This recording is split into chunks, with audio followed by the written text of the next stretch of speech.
ஐயா. வணக்கம் வணக்கம் வணக்கம் ஐயா. கையில வச்சிருக்கீங்களா? இது 10 ரூபா நோட்டு தானே? ஆமாங்க, இது 10 ரூபா நோட்டு தான். எப்ப வெளியிட்டான்னு கேட்டீங்கன்னா கிட்டத்தட்ட பாத்தீங்கன்னா இதெல்லாம் வெளியிட்ட வருஷம் 90 வருஷம் ஆயிருச்சு. இன்னைக்கு இருக்க 10 ரூபா நோட்டே வந்து பாத்தீங்கன்னா இங்க பாருங்க, என் கை அழுக்கு கிடையாது. நோட்டை கவர்ல இருந்து எடுக்கிறேன் பாருங்க. இந்த நோட்டை பாதுகாக்கிறதே இந்த கவர் தான். என்னை விட இந்த நோட்டை கவர் தான் அதிகமா பாதுகாக்குது. 1937 இந்த நோட்டை வெளியிட்டிருப்பாங்க. கிட்டத்தட்ட பாத்தீங்கன்னா 90 வருஷம் இந்த நோட்டுலாம் கடந்துருச்சு. நோட்டு ஜேபி டெய்லர் வந்து பாத்தீங்கன்னா கையெழுத்து போட்டிருப்பாரு. அதாவது ஜார்ஜ் 6 அதுதான் 6ஆம் மன்னராஜ். இவர் தான் பிரிட்டிஷ்ல கடைசி வந்த இளவரசர்.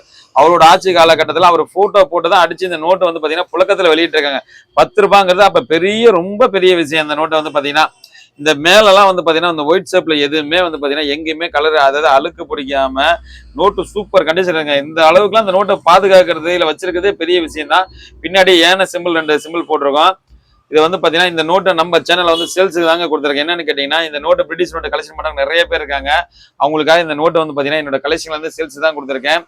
நம்ம கடை எங்க இருக்குன்னு பாத்தீங்கன்னா பாண்டிச்சேரி அரவிந்த் ஆசிரமத்துக்கு ஆப்போசிட் தான் ரெகுலர் கடையா இருக்கு. நம்மளோட கான்டாக்ட் நம்பர் 9940873914. சரிங்களா? யாருக்காவது தேவைப்பட்டா நீங்க எங்க இருந்து கால் பண்ணாலும் சரி, கண்டிப்பா ஜிபே பண்ணீங்கன்னா கொரியர் பண்ணுவேன். சேனலுக்கு மட்டும் நீங்க மறக்காம சப்ஸ்கிரைப் பண்ணி சேனலை ஃபாலோ பண்ணுங்க. ஏன்னு கேட்டீங்கன்னா அப்பதான் மேலும் மேலும் அடுத்தடுத்து போடுற வீடியோ வந்து உங்களுக்கு வரும். அதாவது இது நிறைய பேர் வந்து நாலேஜ் வளர்த்துக்கலாம். அந்த வீடியோ வந்து பாத்தீங்கன்னா நீங்க வீடியோ லைக்குக்காகவோ சப்ஸ்கிரைபுக்காக கிடையாது, அடுத்தடுத்த நாலேஜ் வரும். ஏன்னு கேட்டீங்கன்னா இன்னைக்கு இருக்கிற பொருளை நாளைக்கு மறந்துடுறோம். என்ன மாதிரி ஆளெல்லாம் இன்னைக்கு விழிப்புணர்வு கொடுக்க கூட தான் அடுத்தடுத்த தலைமுறைக்கு இதெல்லாம் போய் சேரும், பொக்கிஷமா சேரும். மறக்காம சப்ஸ்கிரைப் பண்ணி சேனலை ஃபாலோ பண்ணுங்க. அப்பதான் நம்ம போடுற வீடியோ வரும்.